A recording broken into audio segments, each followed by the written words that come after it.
Guys, welcome to the J. Scott Outdoors podcast. This is part two of the Real Elk Sounds series. It's episode number 178, Excited Cow Calling, part two with Chris Rowe of Rowe Hunting Resources. And I want to encourage you guys as listeners, if you haven't been over to Chris's site at rowehuntingresources.com, I encourage you to do so. He has an elk module. You can sign up for a 3-month subscription for $20 or a full year. I believe it's $40 if you use the J. Scott Outdoors podcast promo code. It's just loaded with information, video, analysis, commentary, and what have you. So if you like what you hear, this is just a brief taste here with Chris Rowe. If you really like what you hear, and I get feedback every single time I do an episode with Chris Rowe on how much people like it, I send them on over to the Rowe Hunting Resources, and they come back and say how much they've learned over there. So check it out. Guys, I just want to thank Chris Rowe for coming on and spending so much time here on the J. Scott Outdoors podcast. Also like to thank you guys, the listeners, for your support. Just continual emails, texts, Instagram messages with questions and positive encouragement to me on this podcast. So I want to thank you. Oh, here comes another one in right now. I want to thank you for that. And I just appreciate all that you guys do. I get lots of feedback from the sponsors saying that you guys are supporting the sponsors as well, and I'm very appreciative of that.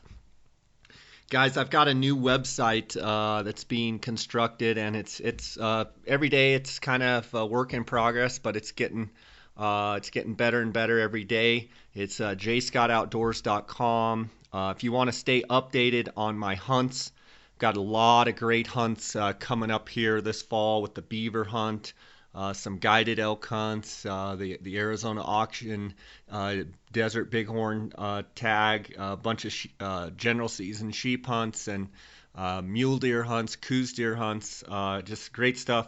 If you want to stay up to date on the adventures, you can go to jscottoutdoors.com. There's a place down at the bottom where you can enter your email address, and I'll be sending out kind of email updates with personal updates on those hunts. And I really appreciate it. If you want to get a newsletter, just sign up. I'm not going to hound you. I'm just going to send out periodic updates on what's going on with my hunts. If you've been a frequent listener of the J. Scott Outdoors podcast, you've probably heard me talk about GoHunt.com and their insider product. Well, now if you have been interested but haven't signed up, they are offering an exclusive 30-day free trial to the J. Scott Outdoors listeners. And if you go on there and sign up, you can see why I think it's the best product a Western hunter could have. Just go to gohunt.com/JScott and sign up. And you will be required to put a credit card in, but it's a 30-day free. You won't be charged until after the 30 days. You can cancel at any time, but I know that once you go and sign up, you're not going to want to cancel. It's an incredible resource, especially for those that are looking for those hidden gem hunts, over-the-counter hunts, draw odds. It's got the most reliable draw odds of any resource out there. So go check them out. Also, guys, if you'd go on iTunes, if you haven't, please leave me an honest review on iTunes. That really helps our placement with iTunes. And as always, if you have any questions or comments, you can send them by email to me at jscottoutdoors@gmail.com. Let's get right into this part two, Excited Cow Calling, with Chris Rowe. Okay, let me pause it real quick, just give you some context. You guys can watch it on my website there, the elk module. But right now, she's looking back in the timber. She's trying to see who's following her. I pan back. No, whatever's coming in the timber, that's not who I'm looking for. So she whips around, and her and the other cow and calf that are following her, they look back. They're looking across the road now, and this is where she's like, wait a minute, who the heck is across the road behind me?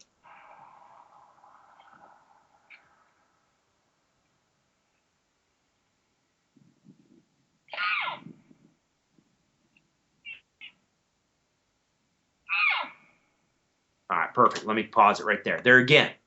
Perfect. I mean, that to me been was partners for a long time with Steve Chappell. Love Steve. He was able to capture the same exact sound right during the rut, and we all said it's the estrus, it's the estrus scream, and you're not disagreeing with that. No. But what you're saying is that sound they make, it's more of a selfish sound that they can make any time of the year. Yes.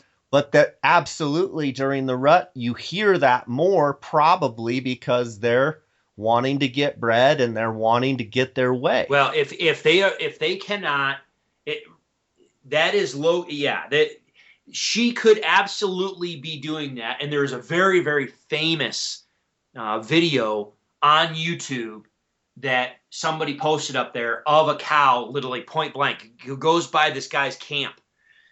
And the guy grabs his camera real quick and records it. This cow goes cruising through, and I mean, she's just meow, loud.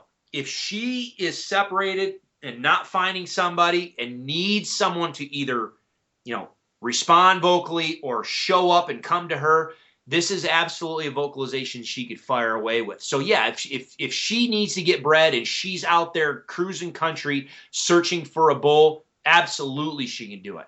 But the more important part of this, I think, for me is, and the reason why bulls get fired up about it is because of what it says. It's saying, dang it, give me a response. Somebody respond to me. When the bulls are like, okay, here we go, and I talk about why a bull might either physically show up to a situation or versus why he might bugle at a situation. So no, I don't criticize, and I love Steve too. And by the way, I'm sorry, I have never, ever heard anyone else make that vocalization with a mouth diaphragm as good as Steve. He's unbelievable. It's scary good. I mean, you can sit there and stare him in the face and watch him do it, and you're like, do that again. I mean, it's incredible. He is so good with it. So no, if you want to call it the estrus mew, estrus scream, go for it. That's fine. Just understand it does not have anything to do with estrus. It just has everything to do with a cow searching. Okay? But you're absolutely right. There's a great example. Just wow, perfect vocalization example. And here we are, end of July. Yeah.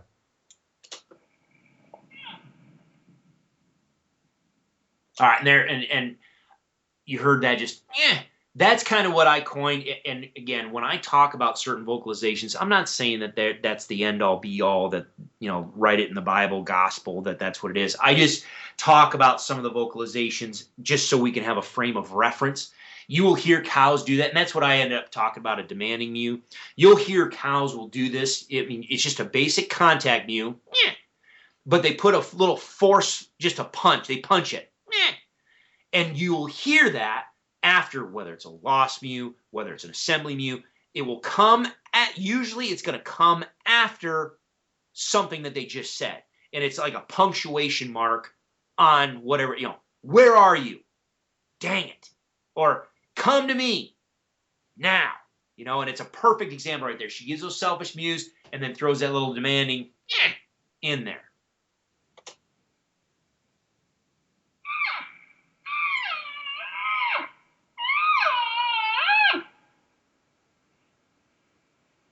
Let it go a little bit longer.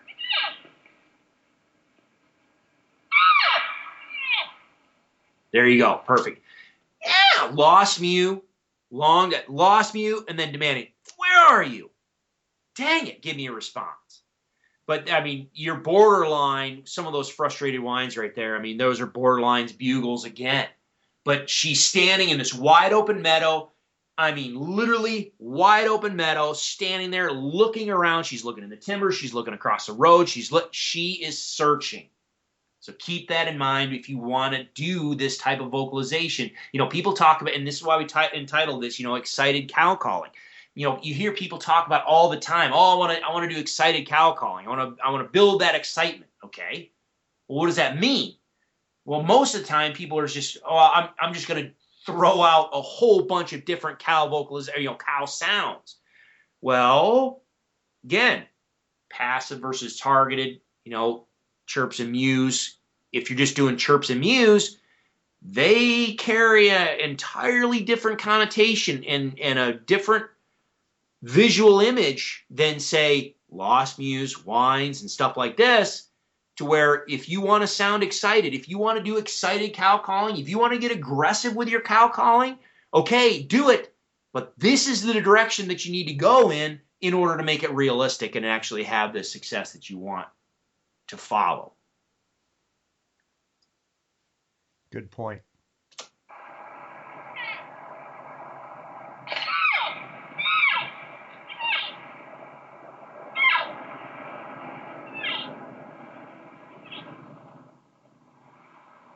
Okay, so she did that little vocalization sequence, and now she's just going to head out. She's going to catch up with the ones that kept on going down through the meadow in front of her. But meanwhile, she's just staring behind her, constantly flipping around, looking behind her, waiting for someone. Do you think it's her calf? I think at the end of this, I think it's a calf. I think it's her calf. Let me push pause.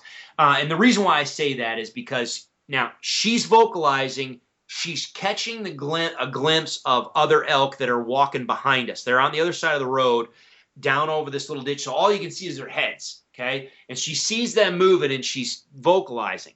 The reason why I think it's her calf in here in a little bit, the intensity level is just too high. Dang it, she's desperate. The other thing is, at the end, it fades out. I just cut it because there's just a whole other pile of footage to go along with it. But she ends up catching up with the rest of the group. She vocalizes. A calf shows up, and she kind of, okay, here you are. She stops vocalizing, settles down. The calf approaches her, and then she realizes, wait, you're not the one that I'm looking for. And then she just continues on. So every time a calf comes near her, she settles down and she eagerly goes over there and scent checks it. So I really do think, based on all the context, all the contextual clues that she gives for this sequence, and when I was there, she was trying to figure out where her calf was. Now, the interesting thing that I find is, why the heck didn't the calf show up? I mean, did the calf get separated on the other side of the road, or did something lunch this calf? Who knows? But here, let me back it up and we'll play that little section again.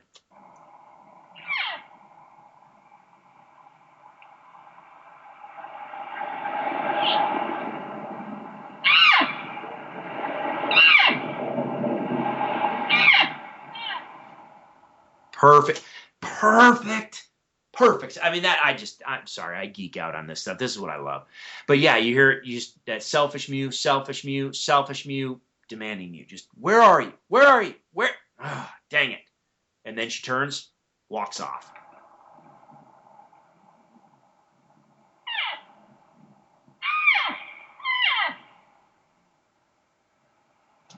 And the other thing, too, that's cool about this, if people listen to it, and I'll even criticize myself and maybe even what you and I have talked about in the past.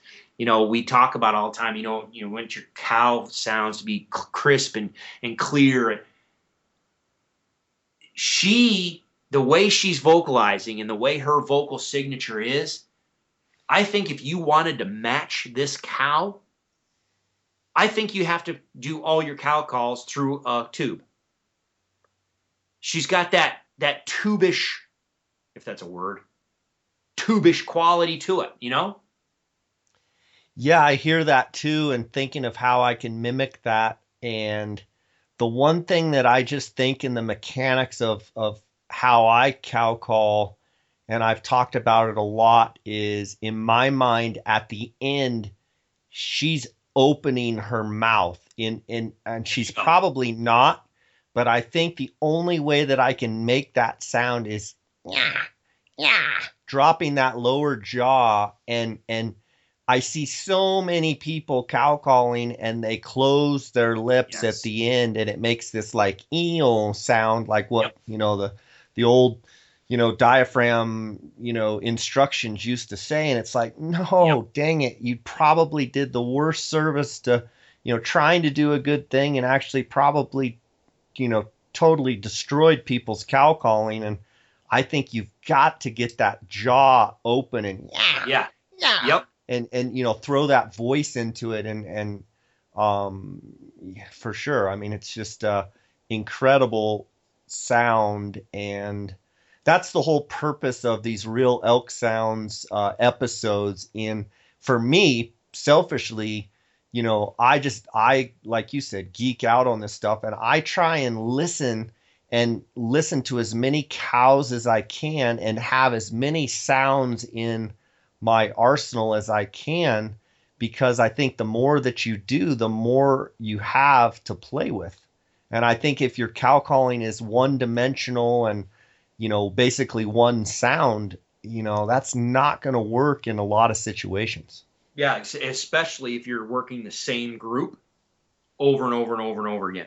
Some of us that are hunting, some of these over the counter areas, we really don't have the luxury of bouncing from one herd to the next herd to the next herd to the next herd to the next herd. We might get ourselves in a valley and find out there's one bull with 6 cows, and that's it. That's what we've got in our little area, and we need to work them. Well, all right, we might end up working these guys multiple times. Well, if you keep coming in there, the one joke in the industry, people criticize the Primos hoochie mama.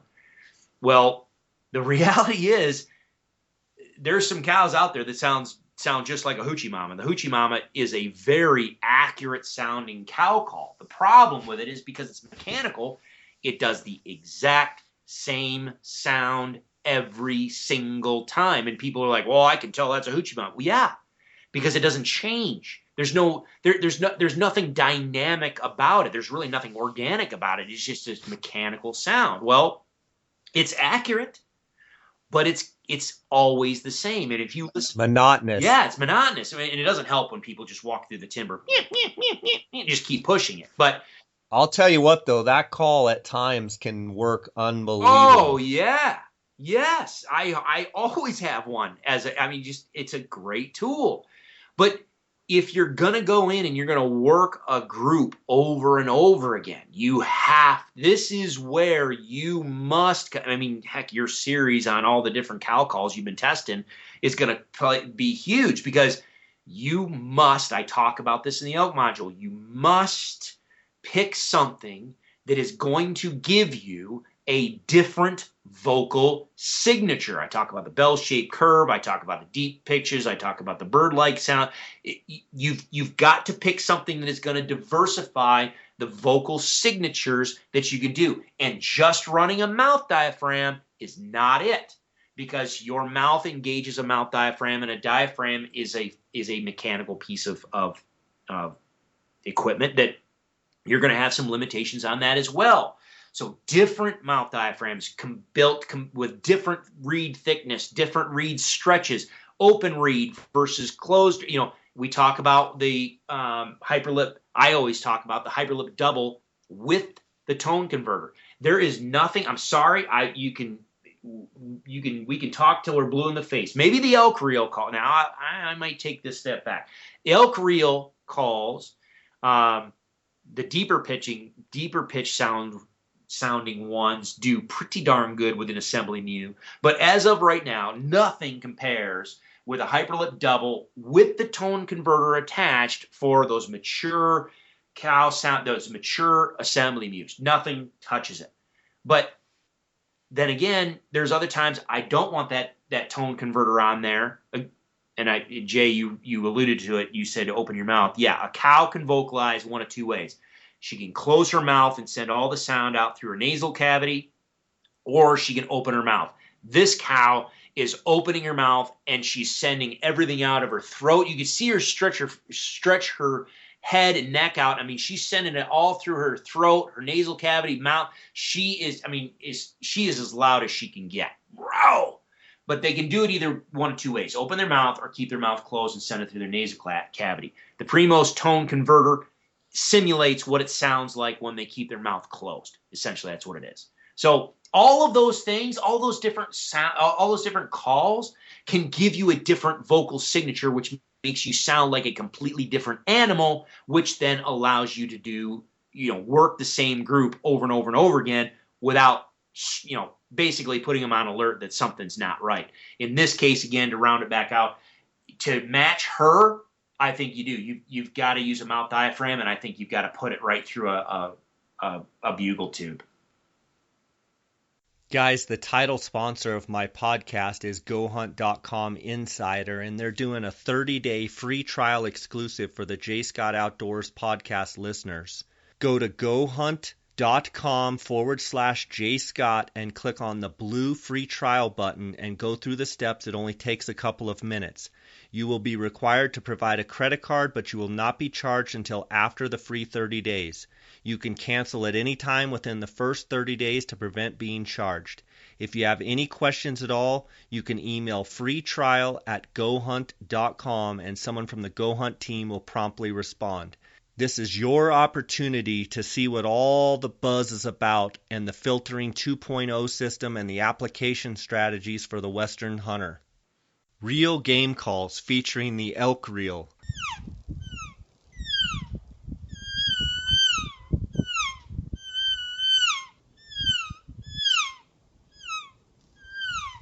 Real Game Calls makes innovative, realistic, and easy-to-master calls using their proprietary, revolutionary design. They are located and manufactured in Gypsum, Colorado. Their calls were designed and battle-tested on some of the hardest hunted terrain on Earth. Check out elkreel.com.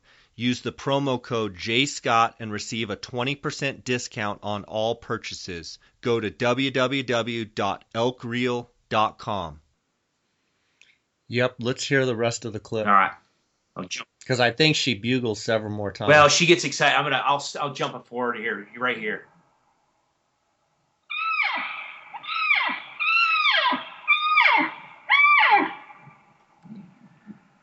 And like you just said, I mean, all those were lost mews, and she just flat opens that mouth up. She even has her tongue sticking out. She just, and again, when I say a tube, if you think about the physics or I guess the physics of it, but the biology of it, if you watch her, what she effectively does is she stretches her neck out, which straightens that esophagus out. She sticks her tongue out, which opens up the back of her throat, and she flares her nostrils. She just created a sound chamber in her mouth and in her nasal cavity that's just going to amplify that sound. It's awesome. I'm going to go out on a limb right now and say that those last three calls right there, that if the listeners could master that in my idea of a location, walking down a ridge, locating elk, getting bulls to bugle, getting other elk to respond, in my mind, that's the call. I'm curious what your thought is. That's right. I think that could be even better than bugling at times if you could hit that 3-note, real intense sound that you just heard. Absolutely. Let me play it again, and then I'll give you my thoughts.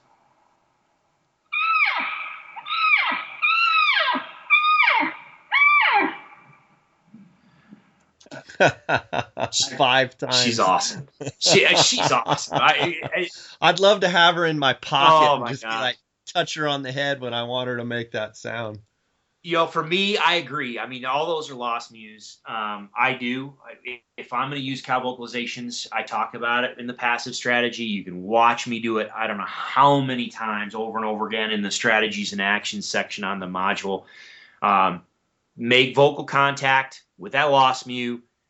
Open up that channel of, get a response. Open up that channel of communication, and then depending on at that point whether I want to continue with lost mews or whether I switch right over to assembly mews or whatever.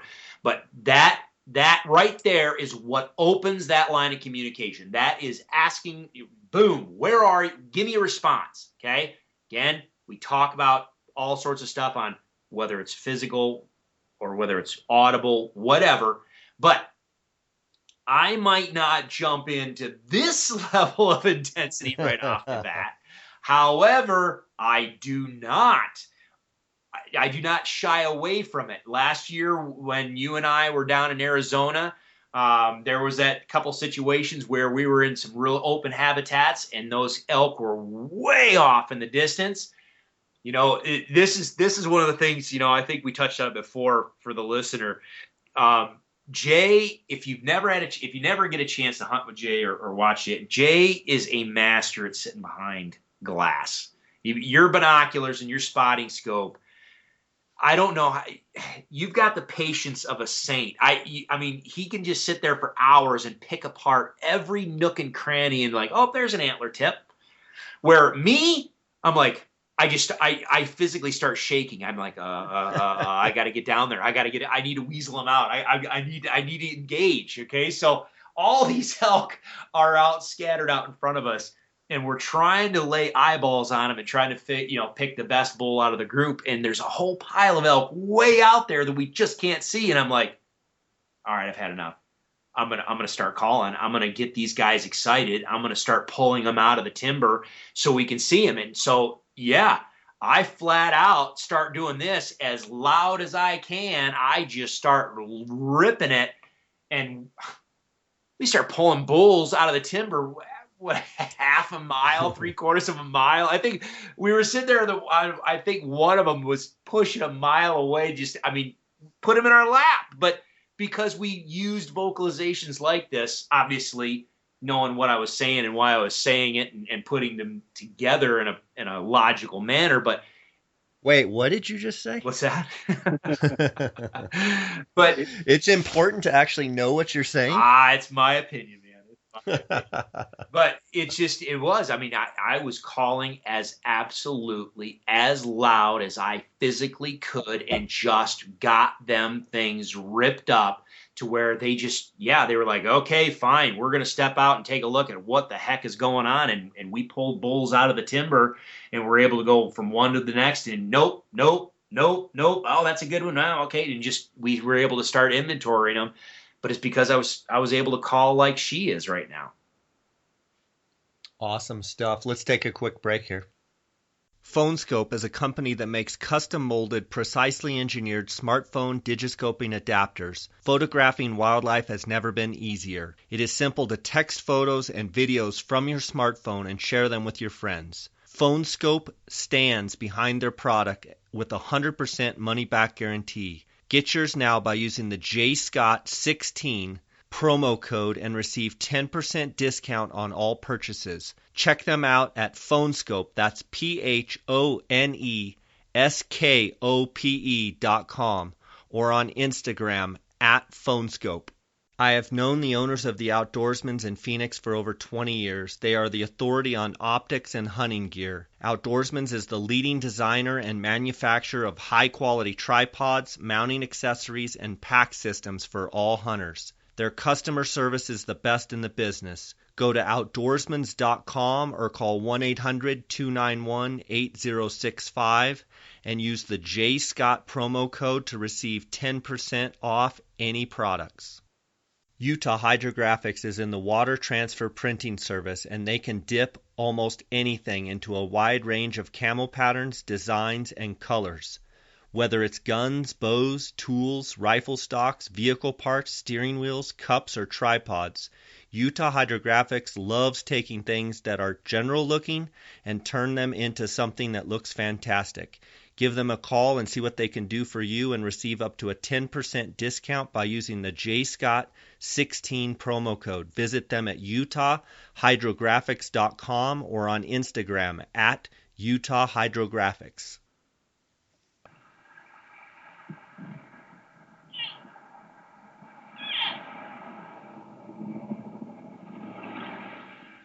Yeah, she's standing there looking around, starts walking.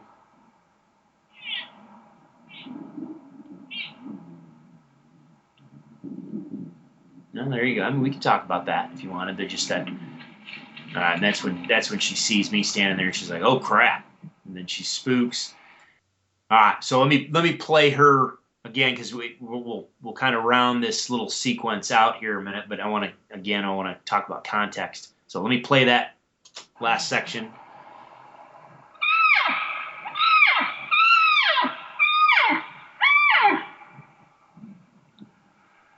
All right, again, I talk about video all the time. Let me hit pause. Yeah, you don't you don't really have a good appreciation about it until you get to sit there and watch their body language. And I mean, her head is as high as it can go, her ears are as forward as they can go. She is desperately looking, but here's the thing, and nothing shows up. Whatever she's looking for does not show up. And so now she's been left behind. The rest of the group has moved off. They're almost 100 yards in front of her, in starting to get into some a little bit more broken timber. So at this point, she turns and she starts. Okay, so a little frustration there. Now she sees the group leaving her. All right, I got to start making up. I got to catch up.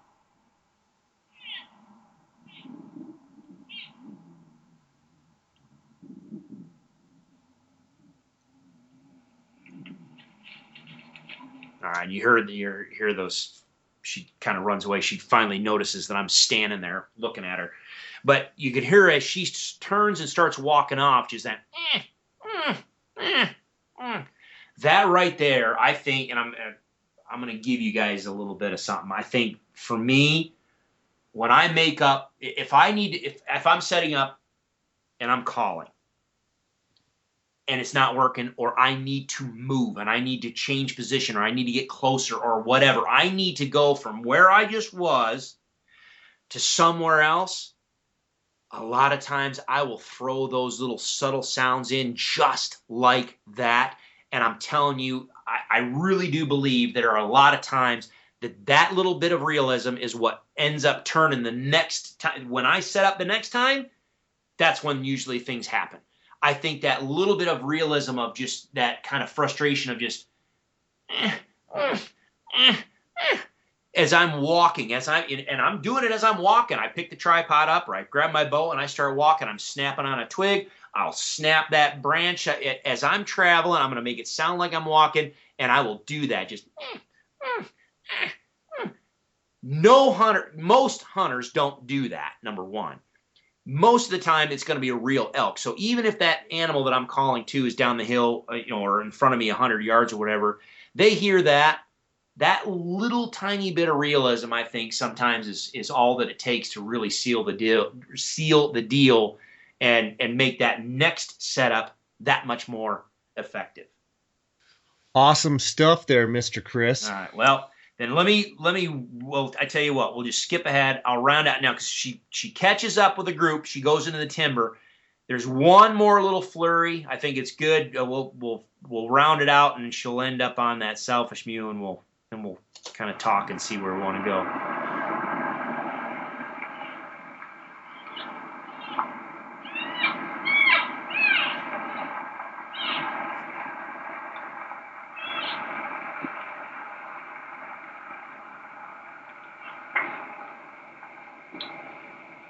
Stuff crashing through the timber.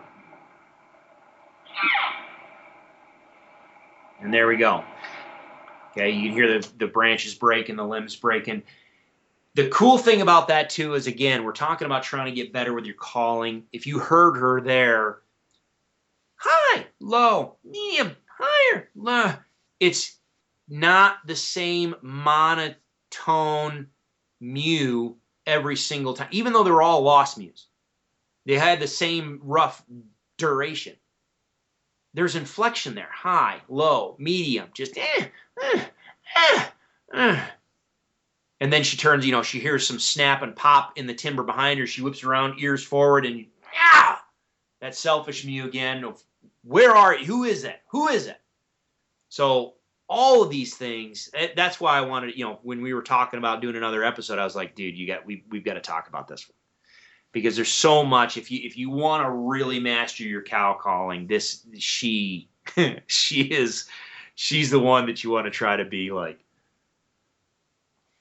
For sure. I mean, I think Yeah, I mean, if you could basically mimic those sounds and incorporate them into your calling with that kind of intensity and that different, like you say, high, low, not monotone, not the same call.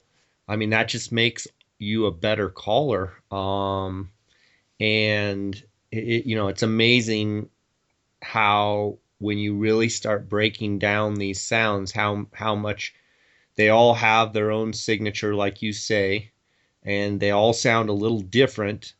But it's amazing. You could throw this elk from Colorado, throw her right into Arizona, and she'd immediately be, speaking the language with the elk in Arizona. So it's not like it's, you know, elk or elk, like Michael Park Yep. says.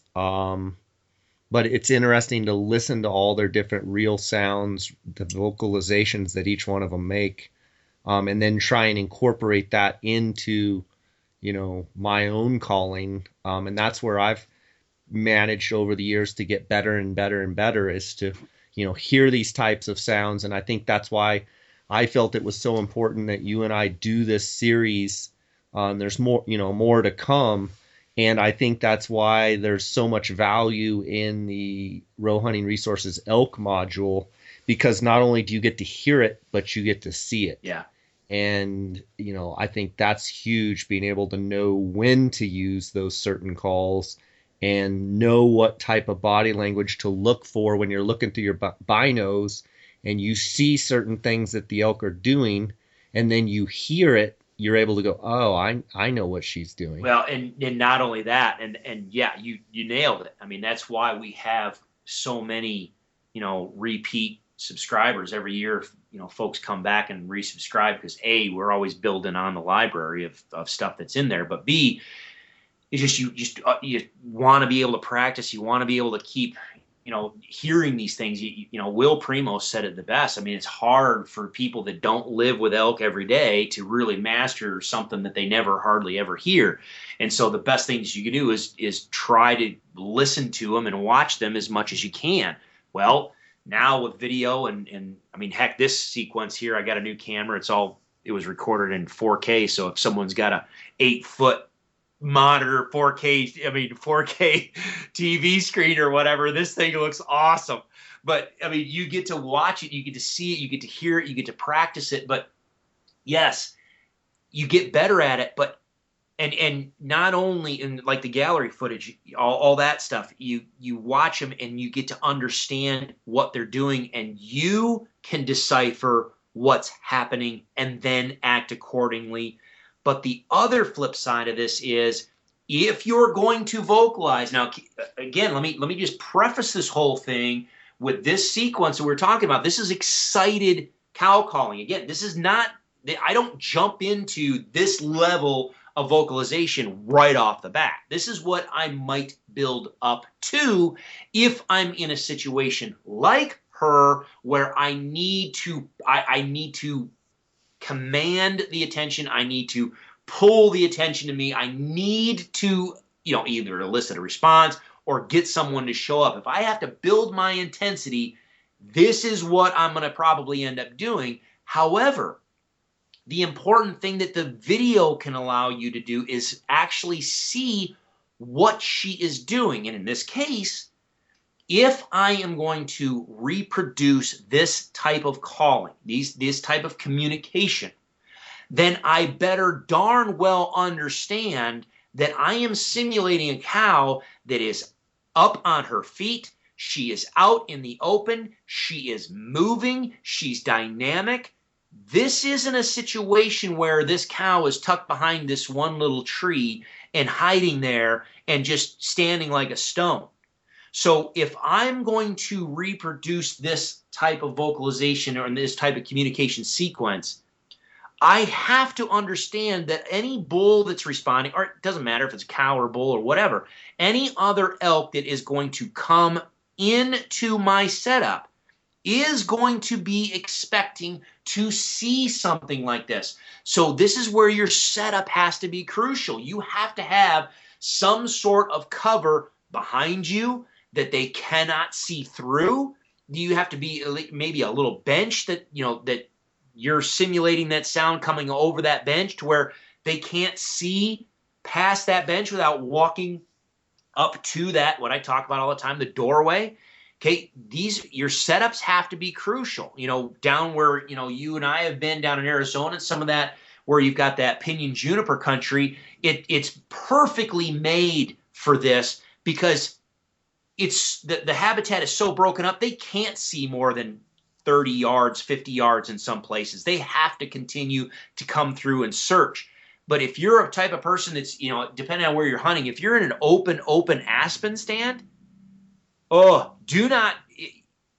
You're gonna need to be creative on where you set up, because if it's too open, those animals are going to respond. They're going to come in and they're going to lock up 80, 100, 150, 200 yards away, and they're going to stand there and they're going to wait, because what you're saying, how you're saying it, and what you want all suggest that you are mobile, you're animated, you are excited. And so if they even make a partial distance, if they cut off any of that range, it's logical that you, if you were a true cow, would make up that other distance. So this is where setup is key. And you get to understand that if you watch what's going on with the video.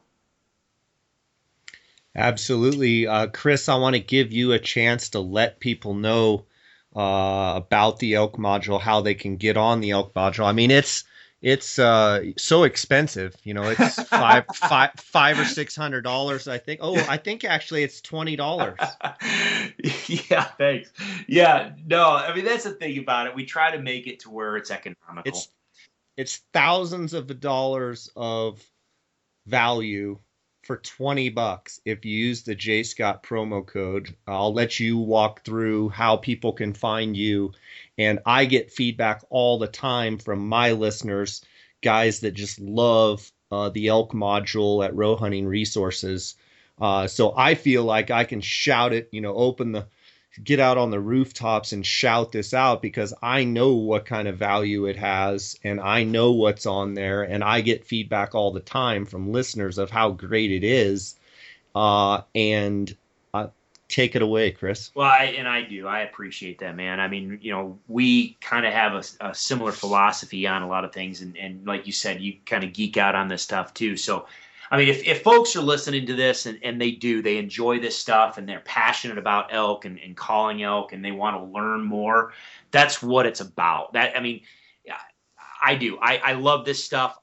If anything that I do, I really want to understand why I'm doing it. And I spend a lot of time focusing on the why things happen. And I think if you understand why things happen, it makes you, or it gives you the ability to be more flexible in how to adjust when they don't necessarily happen exactly the way you wanted them to. If you understand why things are happening, you're a lot more flexible, and I think it translates into being a lot more successful. So yeah, we put everything online. Just www.rowhuntingresources.com, ROE huntingresources.com, and you can sign up for. We've got two different levels. You got the elk module. It's 3 months, just the elk. That it'll open up just the elk, and it's open for 3 months. Normally it's $25, and with the J Scott podcast promo code, it's $20. Or you can do the full year annual subscription. Gives you 12 months unlimited access to it, and that's usually $50. Or again, it's 20% off with the J Scott podcast, so it ends up being $40. I mean, goodness gracious, it's not even. I mean, it's cheaper than a pack of broadheads. So, and that also gives you the ability to go on the elk forum with the other Row Hunting Resources members, and have questions answered, and basically have a direct line to Chris to ask him anything you want, and ask other members and hear some of the feedback that they have. And I've been a Row Hunting Resources member for years. And, it's something of great value to me. And yeah, I mean, you say I geek out on this stuff, but honestly, I just want to get better and strive to understand and learn. And any little thing that I can do to make myself better, I want to do. And then you've got with all of the different videos and all of the video library and gallery that you have, it's mind blowing. So as always, I love having you on. The listeners love having you on, and can't wait for our next episode of Real Elk Sounds. And I just really appreciate all that you bring to the table with this series. Well, I appreciate it, man. I enjoy it. So yeah, let's do another one. That sounds awesome. Well, thanks for sharing your time here with us today. And yeah, I just can't wait. Elk season's around the corner, and our favorite time of year, the fall season. So until next time, buddy. God bless. All All right. right, you too. Thanks again, and we'll talk soon.